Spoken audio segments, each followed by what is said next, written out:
এরপরে যেটা কিনেছি সেটা হচ্ছে দুটো 2 2 4টে ব্যাঙ্গেলস।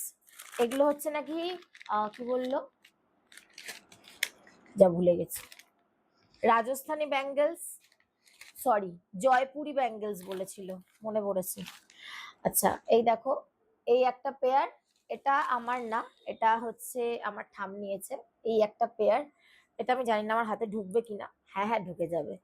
এই দেখো, এই একটা পেয়ার, এটা হচ্ছে আমার ঠাম নিয়েছে, পরেই দেখিয়ে দিই তোমাদেরকে।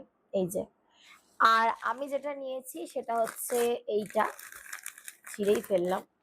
এই দেখো, আমারটা একটু স্টোনের ওপর, দেখো এই পেয়ারটা আমি নিয়েছি, দাঁড়াও এই হাতে পরে দেখাচ্ছে। এই যে, এটা আমি নিয়েছি। তো দুটো দুরকম, এটা একটু মোটা মোটা আর এটা একটু সরু সরু, এটাই বেসিক্যালি আমার। এই যে, এই দুটো পেয়ার আমার কাছ থেকে চেয়েছিল হচ্ছে 300 300 600 টাকা।